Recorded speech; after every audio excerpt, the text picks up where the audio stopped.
खून के निशान यहाँ से शुरू हुए। मतलब रोहन जी यहाँ पे बैठे थे जब इन्हें गोली लगी और उसके बाद यहाँ तक चल के आए और नीचे गिर गए। 2 गोली मारी गई है बस। ये यहाँ पे क्या लिखा हुआ है? वी। इनकी उंगलियों पे खून लगा हुआ है। ऐसा लगता है कि मरने से पहले ये कुछ लिखने की कोशिश कर रहे थे। पर वी क्यों लिखा? हो सकता है मरते मरते खूनी का नाम लिखने की कोशिश की हो। विवेक, लाश की अच्छी तरीके से फोटो ले लो और इस वी को भी उठा लो जरा।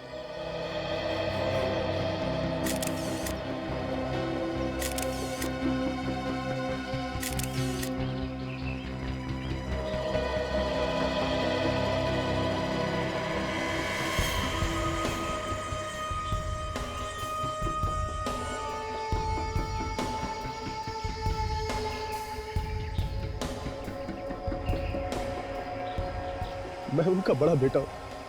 पिताजी की मौत का यूं अचानक मुझे यकीन ही नहीं। भैया आप रोइए मत प्लीज। सर अभी रात को हम सब मिलकर पिताजी का बर्थडे मना रहे थे और अचानक उनकी ये मौत कैसे? हम भी यही पता करने की कोशिश कर रहे हैं। रोहन जी ने मरने से पहले नीचे मैट पे अपने खून से वी लिख दिया है। शायद वो कुछ कहना चाहते थे। ये वी खूनी का नाम भी हो सकता है। हाँ? आपके परिवार में किसी का नाम वी से शुरू होता है? वी? सर हमारे घर में तो किसी का भी नाम वी से शुरू नहीं होता। इनफैक्ट हमारे पूरे परिवार में वी से किसी का नाम नहीं शुरू होता। परिवार में किसी का नाम नहीं है, फिर भी याद कीजिए, कोई जान पहचान वाला हो सकता है, कोई दोस्त या फिर कोई दुश्मन। नहीं सर, ऐसा तो कुछ याद नहीं आ रहा। जी, तो वी अगर किसी के नाम का पहला अक्षर नहीं है तो फिर और क्या हो सकता है? अभी तो कुछ भी कहना मुश्किल है। एक बात बताइए, ये रोहन जी सबसे ज्यादा करीब किसके थे? आई मीन कोई ऐसा खास दोस्त जिससे वो अपनी सारी राज की बातें करते हों? पिताजी तो वैसे ज्यादातर अकेले रहना पसंद करते थे, पर कोई ऐसा खास है भी नहीं जिससे वो ज्यादा मिलते हों। हाँ, काम की बातें वो अपने सेक्रेटरी से ही किया करते थे। हाँ सर, सूजी उनकी सेक्रेटरी। कल रात को वो यहीं थी हम लोगों के साथ। पिताजी की मौत से पहले वो टेंट में पिताजी से ही बात कर रही थी, फिर अचानक बाहर निकली और हम सबको बाय करके शहर की तरफ चली गई। ये अचानक पार्टी छोड़ के सूजी को शहर जाने की क्या जरूरत पड़ गई? हाँ? हमें सूजी से मिलना चाहिए। बिल्कुल, इस सूजी का फोन नंबर ले लो, बुलाओ उसे। आपके पास सूजी का नंबर होगा? 74564898। क्या विजय, सर में दर्द है? नहीं यार, इनफैक्ट अब तो बिल्कुल भी नहीं है। वो मैं ट्रीटमेंट ले रहा हूँ एंड इट्स वर्किंग। बिल्कुल भी दर्द नहीं। अच्छा, कहाँ कर रहे हो ट्रीटमेंट? है एक डॉक्टर, तुम नहीं जानते उसे, काफी बढ़िया डॉक्टर है। अच्छा,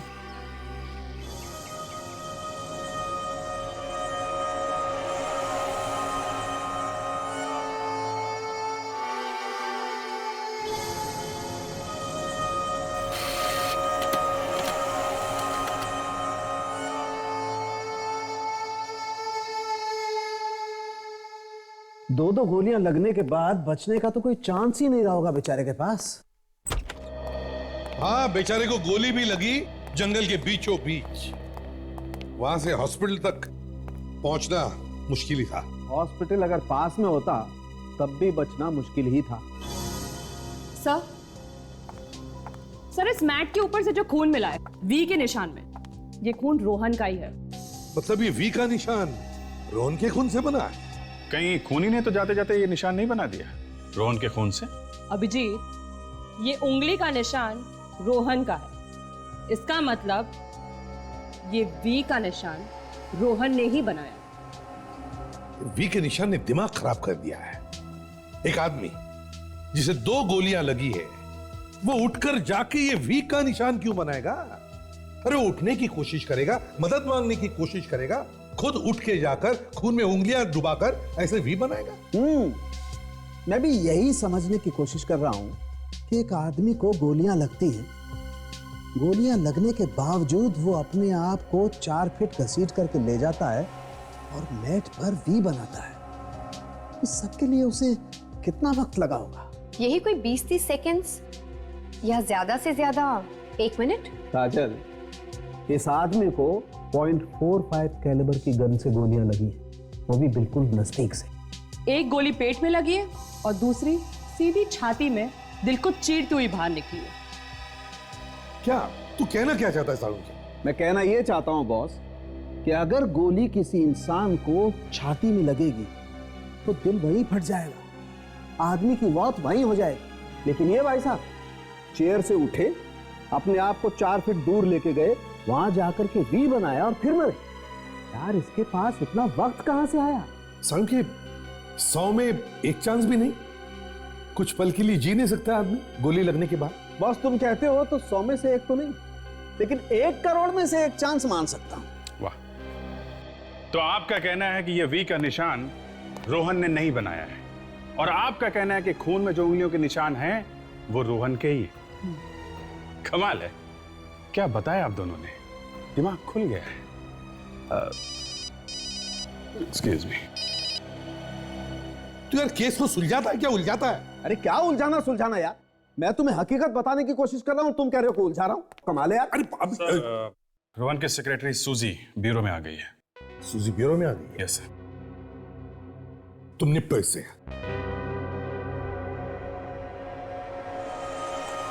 सूजी, राइट? जी सर, सूजी, रोहन सर की सेक्रेटरी। सर आपने मुझे यहाँ क्यों बुलाया है? रोहन के खून के बारे में तुम्हारे साथ कुछ बात करनी थी, इसलिए। उनके खून के बारे में मुझसे? सर मुझे इस बारे में कुछ भी नहीं पता, मैं तो वहां थी भी नहीं सर।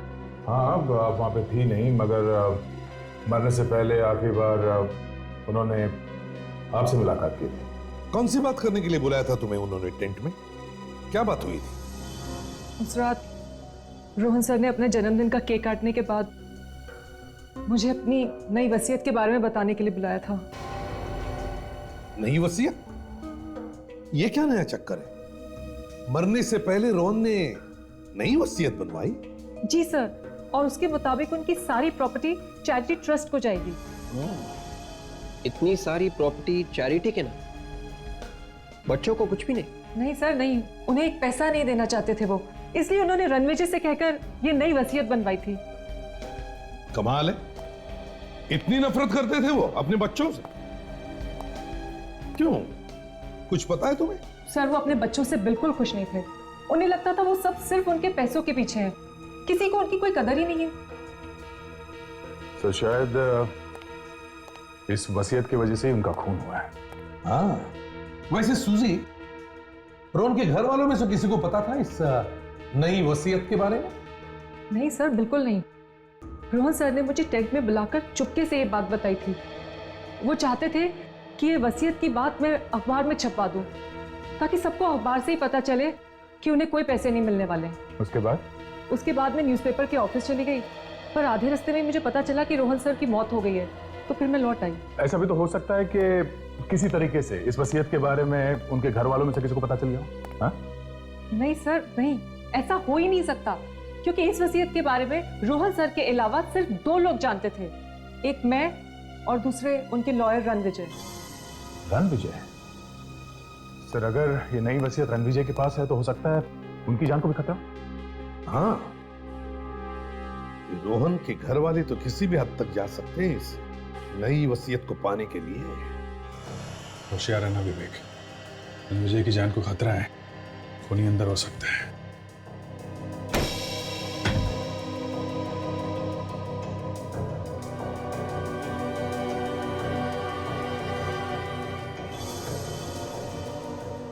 सारा घर तहस नहस है। लगता है खूनी नई वसीयत के पेपर्स ढूंढने आया होगा।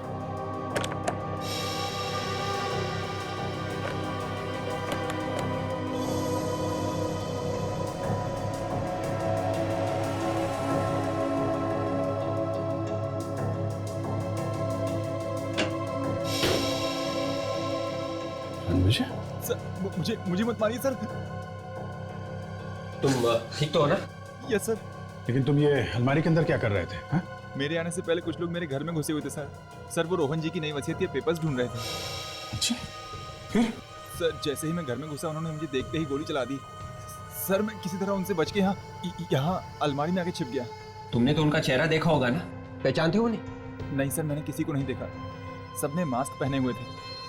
सर मुझे लगता है कि इन सब के पीछे रोहन जी की फैमिली के किसी मेंबर का हाथ है। अच्छा, ऐसा तुम्हें क्यों लगता है? सर रोहन जी की नई वसीयत के पेपर से किसी और का क्या फायदा हो सकता है? तो क्या वो पेपर्स मिले उन्हें? नहीं सर, वो मैंने कहीं और छुपा के रखे हैं। Very good. अच्छा, तुम चेहरा नहीं देख पाए तो कुछ और बात याद है तुम्हें उनके बारे में? I mean, उनके हाथ में घड़ी, कोई चेन, एक दूसरे का नाम ले रहे हो, कुछ भी? हाँ सर। सर उनमें से किसी एक के दाहिने हाथ पर एक टैटू था। टैटू? कैसा टैटू? क्या बना था?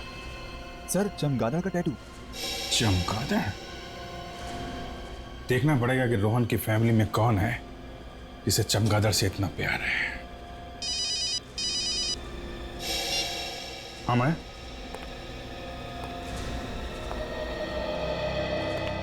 अभी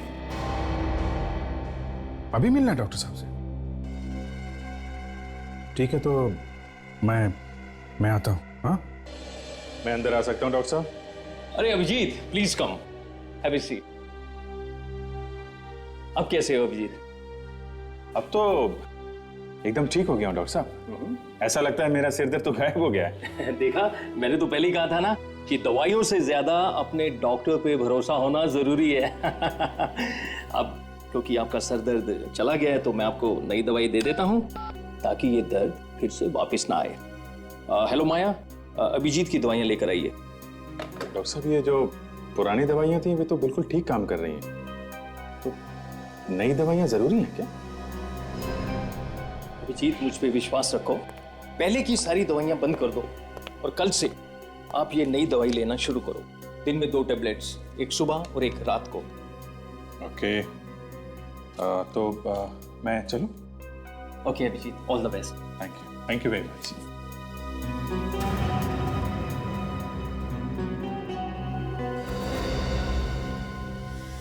आसानी से मान गया।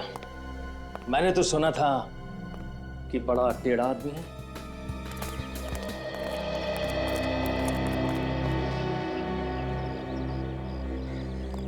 आइए सर। सर आप लोग रणविजय और सूजी से मिलने वाले से, कुछ पता चला उनसे? जी हाँ, हम लोग उनसे मिले और कुछ पता भी चला है। आप ये बताइए कि आपकी फैमिली में कोई ऐसा आदमी है जिसके दाएं हाथ पे चमगादड़ बना है, टैटू?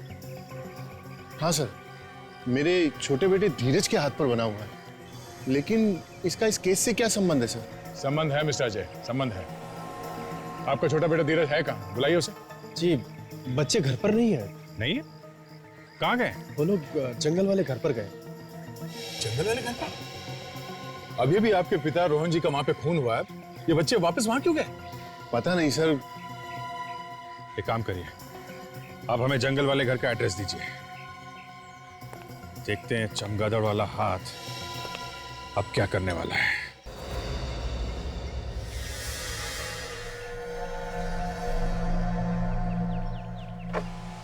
हेलो डॉक्टर माया। अभिजीत अब सीआईडी में ज्यादा देर नहीं रह सकेगा। मैंने उसे वो दवाई दी है जिससे सीआईडी में उसका रहना मुश्किल हो जाएगा। और एसीपी? एसीपी को पता तो नहीं चलेगा ना? एसीपी तो सिर्फ अपने कपड़े फाड़ेगा और कुछ नहीं कर पाएगा। पुरानी दवाइयों से उसका दर्द ठीक हो चुका है, जिससे वो हम पे पूरा भरोसा करने लगा है, और नई दवाइयाँ उसका दिमाग घुमा के रख देंगी। और दया? दया जब एसीपी ही कुछ नहीं कर पाएगा तो दया किस खेत की मूली है। अभिजीत का सीआईडी में टाइम खत्म।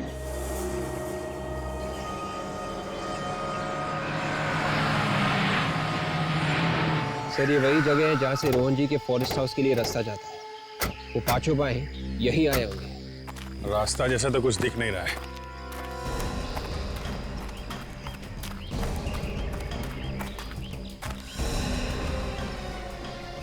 जी ये देखो खून का मतलब कुछ न कुछ तो हुआ है।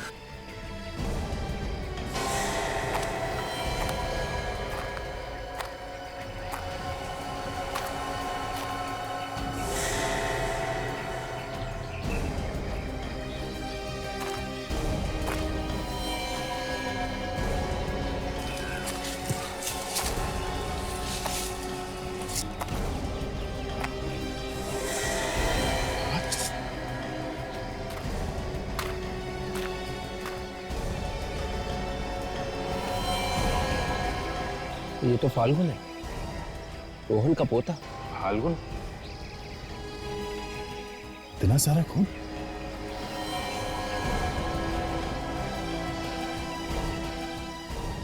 बॉडी में जगह जगह चाकू घुमा गया है।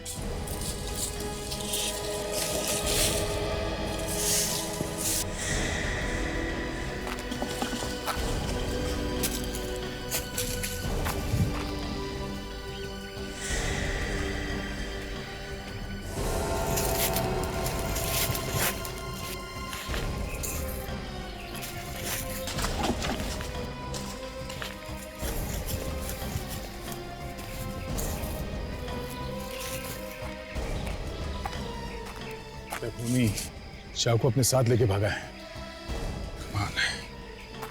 ये पांचों भाई घर से एक साथ निकले थे। अगर एक यहाँ है तो बाकी चारों भी यहीं कहीं होंगे। एक भाई का खून हो जाए तो बाकी भाई उसे मरता छोड़ भाग कैसे सकते हैं? ऐसा भी हो सकता है दया ये काम इन चारों भाइयों में से किसी का हो। खून ताजा ताजा है, मतलब इसकी मौत अभी अभी हुई है। खून करने वाला यहीं कहीं आसपास होना चाहिए। पूरा जंगल छान मारते हैं। विवेक, बॉडी को फॉरेंसिक लैब में भेजने का इंतजाम करो। Yes sir.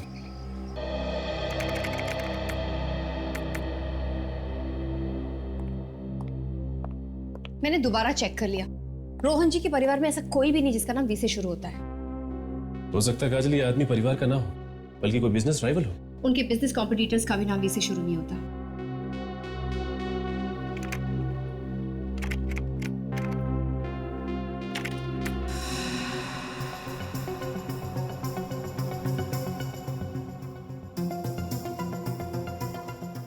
ये देखो, रोहन जी को दुनिया भर से पेंटिंग खरीदने का बहुत शौक था और उनकी एक पेंटिंग है जिसका नाम है वी। ये तो एक बहुत ही मशहूर यूरोपियन आर्टिस्ट की पेंटिंग है और इसे रोहन जी के पिता पृथ्वी जी ने 1952 में लंदन के एक नीलामी से खरीदा था। और अब इस पेंटिंग की कीमत है 30 करोड़ रुपए। इसका मतलब इस पेंटिंग में ही कुछ है। मुझे भी ये लगता है। मुझे लगता है कि इस पेंटिंग में ही कोई राज है। हमें जल्द से जाके इस पेंटिंग को देखना होगा।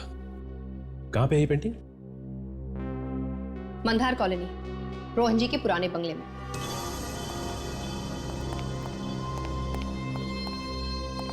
हेलो सर, मैंने आप लोगों को पहचाना नहीं। आपको? हम लोग सीआईडी से। सीआईडी? आप कौन? जी मैं सूरज, इस बंगलों का मैनेजर। आप इस जगह के मैनेजर कब से? जी मैं रोहन सर के लिए पिछले 3 साल से काम कर रहा हूँ। लगता है रोहन जी को पुरानी आर्टिस्टिक चीजें इकट्ठा करने का बहुत शौक था। जी मैम। वैसे ऐसी कोई पेंटिंग के बारे में आप जानते हैं जिसका नाम वी है? V painting? आप उसके बारे में जानती हैं? ऐसा क्या है इस पेंटिंग जो आप नाम सुनते ही चौंके? नहीं नहीं, ऐसी कोई बात नहीं सर। वो भी पेंटिंग यहीं पर है। वो एक्चुअली क्या कि इतने दिनों से उस पेंटिंग में किसी को कोई इंटरेस्ट नहीं था, पर अमित, विक्रम और रोहन जी के सभी पोते उस पेंटिंग को ढूंढते हुए सभी यहाँ पर आए थे। क्या रोहन जी के सारे पोते उस पेंटिंग को ढूंढते हुए आए? जी सर। अच्छा ये बताइए कि क्या हुआ था जब वो उसे ढूंढते हुए आए? कुछ नहीं सर, लेकिन सब के सब अजीब तरह से उस पेंटिंग के बारे में बात कर रहे थे। बल्कि अब उन्होंने तो उस पेंटिंग को ले जाने के बारे में हमसे पूछा भी था। तो आपने क्या किया? पेंटिंग दे दी? नहीं नहीं सर, ऐसे कैसे दे देता? वो पेंटिंग यहीं पर है सर। आइए। आइए सर, ये है दुनिया भर में मशहूर वी पेंटिंग। सर ये पेंटिंग बहुत पुरानी है, ब्रिटिश जमाने से भी पहले की। और सर इसमें जो रंग का इस्तेमाल, हमें ये पेंटिंग उतार के देखनी है। मरते वक्त रोहन जी ने एक पेंटिंग का नाम क्यों लिखा होगा? बड़ी अजीब बात। फ्रेडी, क्योंकि राज इसी के अंदर छिपा है। ये देखो, इसका कवर फटा हुआ है, मतलब राज यहीं पे है।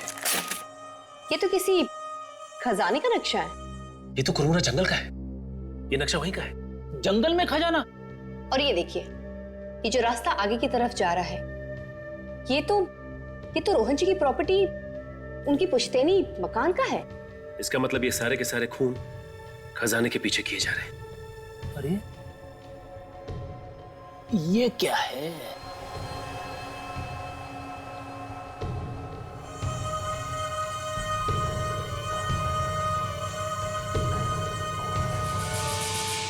अरे ये तो रोहन जी के पिता का खत है, रोहन जी के नाम।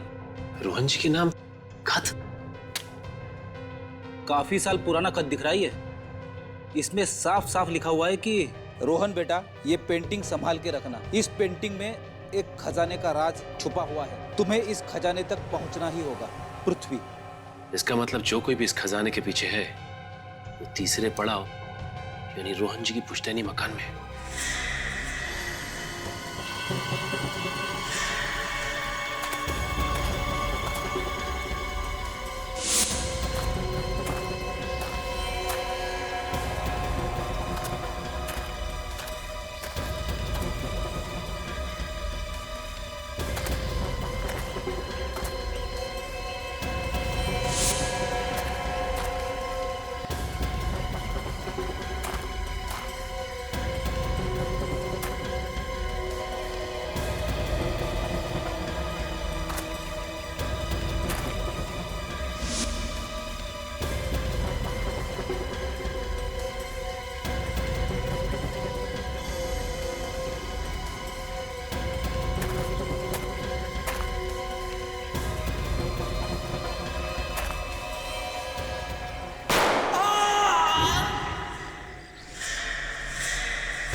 विक्रम, विक्रम, विक्रम, विक्रम, हाँ? विक्रम, क्या हुआ? हाँ? किसने किया है? विक्रम, तुम मर गया। उन्हें यहीं कहीं आसपास ही होगा।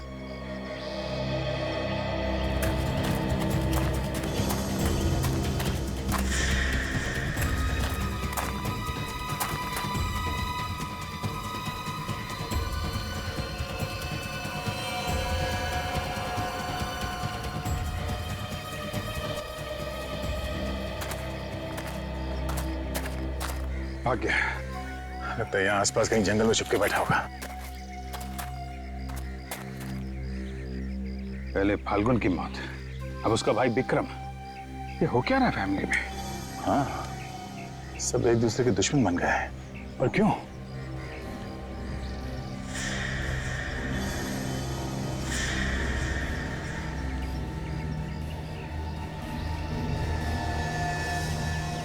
चाकू, जो खून लगा हुआ,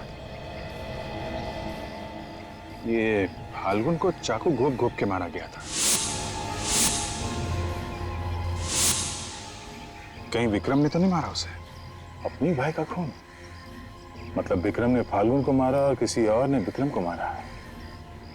काफी गहरा चक्कर है बॉस। मतलब कोई है जो इन भाइयों से ये सब करवा रहा है, और इसका राज इस जंगल में ही कहीं छुपा हुआ है।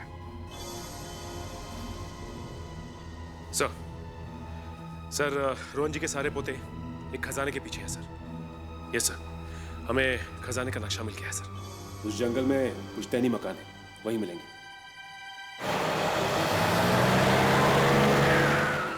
यही है वो पुश्तैनी मकान।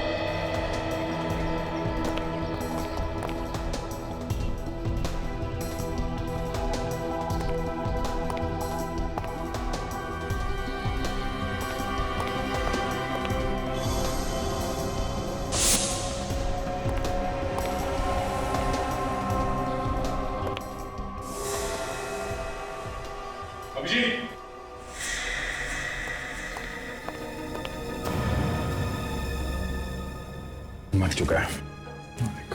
वही चाकू मारा गया ऐसे भी। तो लगता है वो लोग यहाँ से आगे निकल चुके हैं। यहाँ पर भी कोई दिख नहीं रहा है। जरूर इस घर में कुछ ऐसा छुपा हुआ है जिसको ढूंढते हुए लोग यहाँ पर आए थे। नक्शे की कोई अगली कड़ी। ये तस्वीर ऐसी टेढ़ी क्यों है?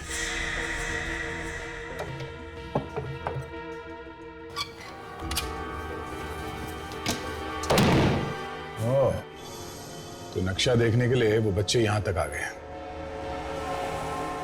तो जंगल में किसी ब्रिज का नक्शा है और ये एरो देख रहे हो? लगता खजाना यहीं पे है। सीआईडी?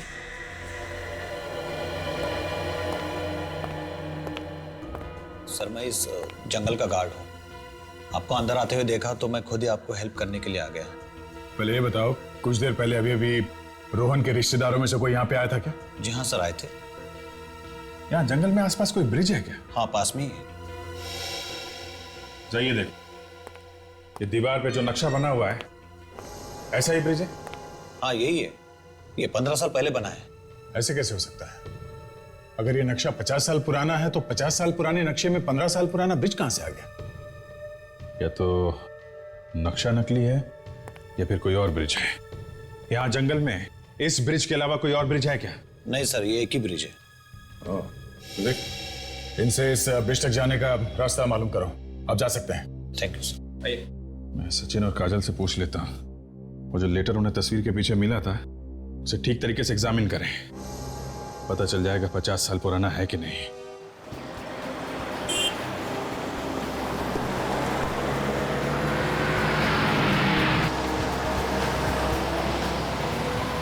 ये नक्शा ही हमें उन बच्चों तक पहुंचाएगा। इसी नक्शे के पीछे गए होंगे वो। हाँ काजल, नक्शे के बारे में कुछ पता चला? नकली है? अच्छा, ओके ठीक है, हम लोग वहां जाके देखते हैं। हाँ हाँ, बाद में फोन करता हूँ तुमको। ये लो, नक्शा तो नकली है दया। क्या? हाँ, पेपर पुराना है पर इंक नया है। ये किसी की सोची समझी चाल है। झूठे खजाने का लालच देके सबकी जिंदगी के साथ खेल रहा है, एक एक करके मार रहा है। ऐसा काम तो रोहन का कोई दुश्मन ही कर सकता है। ये कोई ऐसा आदमी है जिसे रोहन के बारे में सब कुछ मालूम है, कोई बहुत करीबी आदमी। काजल और सचिन रमेश के घर गए, शायद वहीं से कुछ पता चल जाए। भैया मैं आपको कैसे दिलासा दूं? मैंने भी अपना बड़ा बेटा खोया है, मेरे अभिनव को खोया है। मैं आपके दुख को बहुत अच्छी तरह से समझ सकता हूँ भैया। अगर हमारे बच्चों के पीछे कौन पड़ा और क्यों? कोई तो है जो हमारे परिवार को बर्बाद कर देना चाहता है।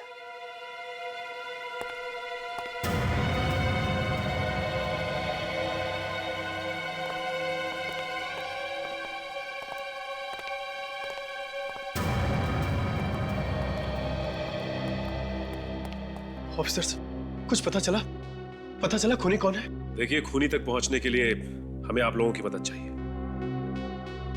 कैसी मदद? हमें आपके पिताजी के बारे में कुछ जानना था। उनके बारे में क्या जानना चाहते हैं आप? उनकी किसी के साथ दुश्मनी थी? जहां तक मुझे याद है मैंने कभी उन्हें किसी के साथ बहस भी करते हुए नहीं सुना। हाँ, मुझे भी याद नहीं कि पिताजी से किसी की दुश्मनी हो सकता है उनकी कोई पुरानी दुश्मनी।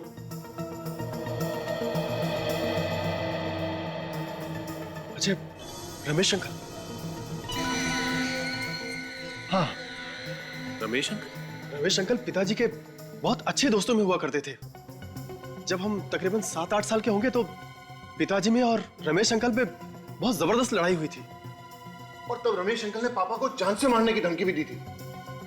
लेकिन इस बात को तो कई साल बीत चुके हैं। कहाँ रहते हैं तुम्हारे ये रमेश अंकल? शायद अंधेरी वेस्ट के लिंकिंग रोड पे रहते थे। अंधेरी वेस्ट के लिंकिंग रोड पे? सबसे पहले यह पता करना होगा कि रमेश जी से इस दुश्मनी की वजह क्या है। जी हम लोग सीआईडी से। देखिए हमें आपसे कुछ पूछताछ करनी है रमेश जी के बारे में। रमेश जी हैं? उन्हें गुजरे तो 32 साल हो गए और वो मेरे ससुर जी थे, पर आप लोग उनके बारे में क्यों पूछ रहे हैं? 32 साल हो गए? फिर भी जरा याद करके बताइए कि उन्होंने कभी किसी रोहन के बारे में कोई बात की किसी से?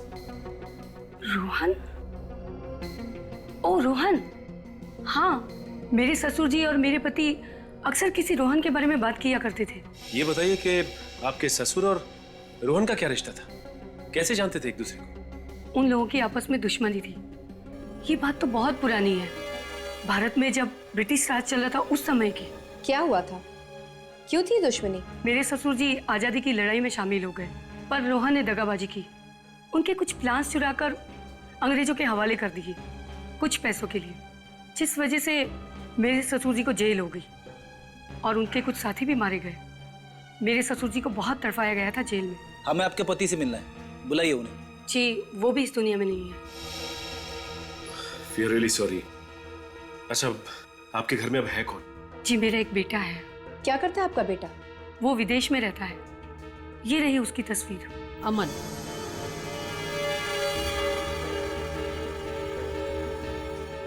ये अमन है? हाँ, क्यों क्या हुआ? जी कुछ नहीं, थैंक्स।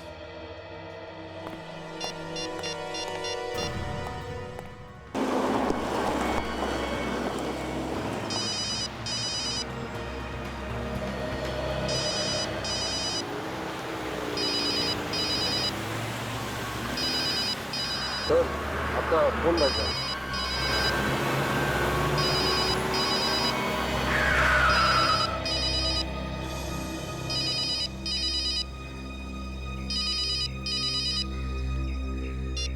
हाँ सचिन, क्या उसी आदमी का फोटो था? My God. ठीक है,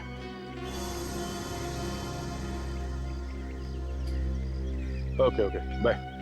क्या हुआ सर? इस आदमी का पता चल गया जो ये सब करवा रहा है। अच्छा, पहले हमें इन बाकी के भाइयों को रोकना होगा एक दूसरे का खून करने से। हाँ उनको रोकना होगा। चलो। तो वो जो कोई भी है, वो आदमी भी यहीं कहीं जंगल में छुपकर सारा खून खराबा होते हुए देख रहा है। नहीं कहीं होना चाहिए।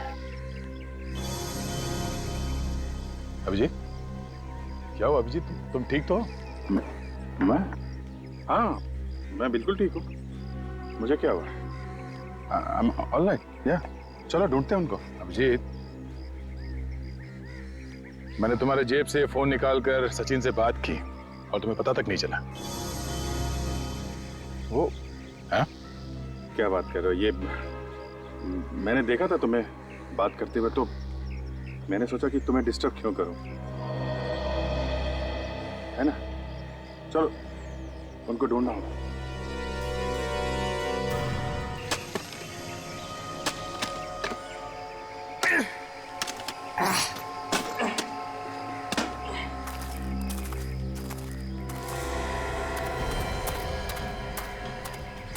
अच्छा उस तरफ आ गए, अभी जिस तरफ है। जल्दी चलना होगा, खून होने से पहले रोकना होगा उनको।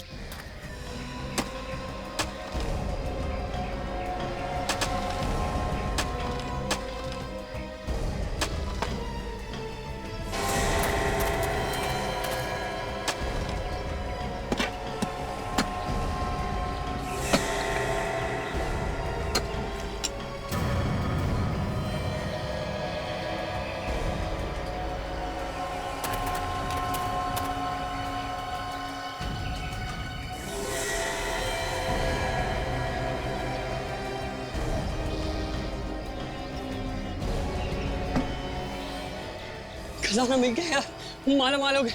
जल्दी खोल इसे, जल्दी खोल।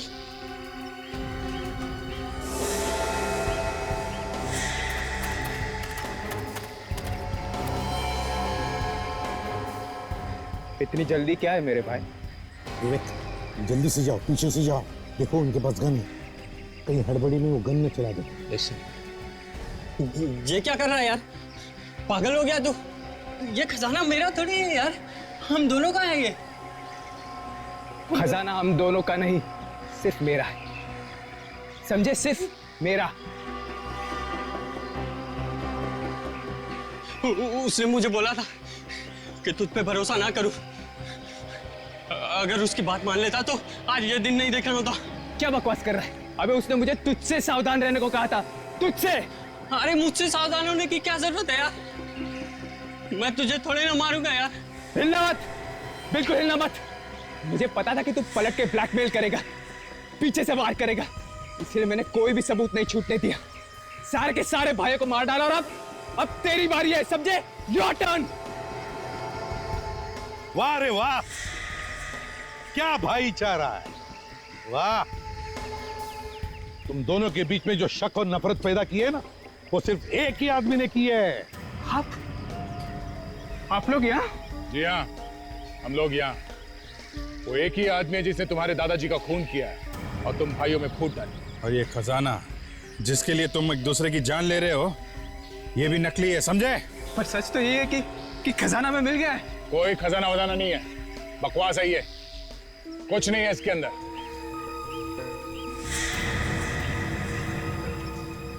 और इस सब के पीछे जो आदमी है वो यहीं पर है, हम सब के बीच। तुम जहां कहीं भी हो, हम जानते हैं कि तुम अमित और धीरज को जान से मारना चाहते हो, मगर हम ऐसा होने नहीं देंगे। अगर हिम्मत है तो मैं रोक के दिखाओ। नहीं इंस्पेक्टर, तुम उन्हें ऐसे नहीं ले जा सकते। रणविजय, इन दोनों को मरना होगा। तुमने दादाजी को मारा? हाँ मैंने मारा, और मैं अब तुम्हें भी नहीं छोड़ूंगा। तूने हमारे भाइयों को भी बर्बाद डाला। क्या बिगाड़ा था उन्होंने तेरा? धोखेबाज, गन मेरे पास भी है, तू नहीं बचेगा, मार दूंगा तुझे।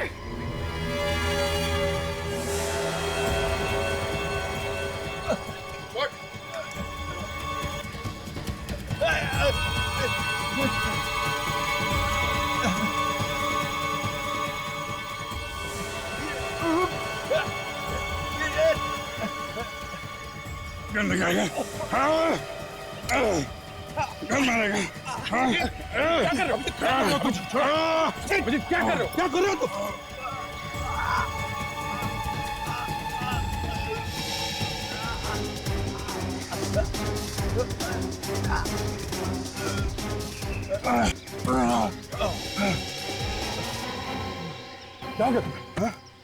क्या कर रहे हो तुम?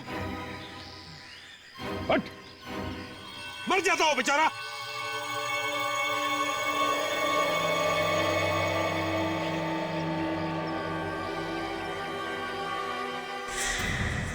मिस्टर रणविजय उर्फ अमन, आज आप कुछ कहना चाहते हैं? ये क्या कहेगा? रोहन का खून करके उसके परिवार वालों को एक दूसरे का दुश्मन बनाकर छोड़ दिया। हाँ, ऐसा करके मैंने अपने दादाजी का बदला पूरा किया। मेरे दादाजी को फंसाया था उसने। मैंने धीरे धीरे रोहन के मन में उसके बच्चों के खिलाफ शक पैदा किया और वो मेरी बातों में आ गया। और तुम्हें लगा कि वो सारी जायदाद तुम्हारे नाम पर कर देंगे, है ना? मुझे लगा कि वो ऐसा करेगा, मगर उस बेवकूफ आदमी ने मेरे सारे किए कराए पर पानी डाल दिया। उसने अपनी सारी जायदाद मेरे ही हाथों एक ट्रस्ट के नाम दान करा दी और उन्हें मारकर उन्हीं के हाथों से वी का निशान बनाकर उस खजाने का नाटक रचा तुमने। धीरज को फंसाया कैसे तुमने? मैंने उसे खजाने का रास्ता बताने का वादा किया। अगर वो अपने भाइयों को एक दूसरे के हाथों खत्म करवा सके तो। बस बाकी उनका लालच उनकी जान लेता चला गया। शर्म आनी चाहिए तुम्हें। वकील हो तुम, वकील। अपने दादाजी का बदला ही लेना था तो कानून से सजा दिलवाते, मगर नहीं। बदले की आग और लालच उन दोनों ने अंधा कर दिया तुम्हें। 4-4 बेकसूर लोगों के खून करवाए तुमने। अब चाहे जितनी भी वकालत करो, दुनिया की कोई भी अदालत तुम्हें फांसी से नहीं बचा सकती।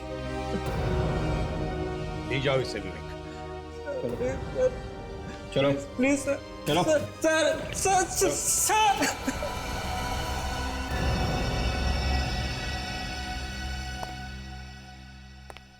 क्या बात है सर? खूनी पकड़ा गया, आप अब भी परेशान लग रहे हैं? हाँ दया, अभिजीत परेशान कर रहा है मुझे। समझ में नहीं आता है मुझे क्या हो रहा है उसके साथ।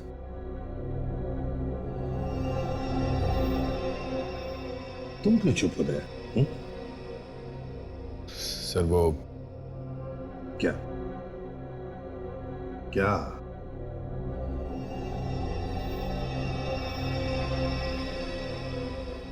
कुछ छुपा रहे हो मुझसे तुम? क्या है? सर अभिजीत पिछले कुछ दिनों से काफी बदला बदला सा है सर। मैंने उसे ऐसे पहले भी कई बार देखा है। पिछली बार सर एक क्राइम सीन पे उसने बिना ग्लव्स पहने लाश को हाथ लगाने की कोशिश की थी।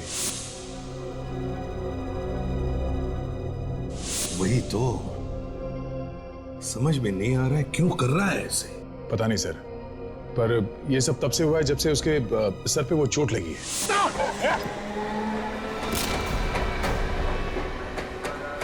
तुमने पूछा उससे?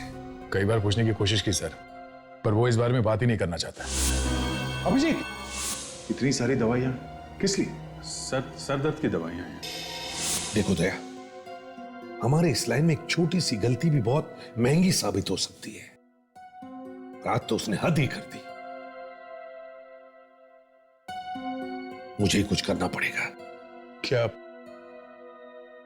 आप क्या करना चाहते हैं सर? पता नहीं। सीआईडी में ऐसी गलती सिर्फ एक बार माफ हो सकती है, बार बार नहीं। अगर ऐसे ही चलता रहा तो सर आप अभिजीत को सीआईडी से निकाल देंगे? हाँ दया, निकाल दूंगा मैं अभिजीत को। मगर सर अभिजीत तो... देखो दया, अभिजीत सिर्फ तुम्हारा दोस्त ही नहीं, सीआईडी का एक सीनियर ऑफिसर भी है और मैं भी उसे पसंद करता हूं। मगर उसकी गलती की वजह से मैं सबकी जान को खतरे में नहीं डाल सकता। और तो और अभिजीत अब सीआईडी के लिए एक खतरा बन चुका है।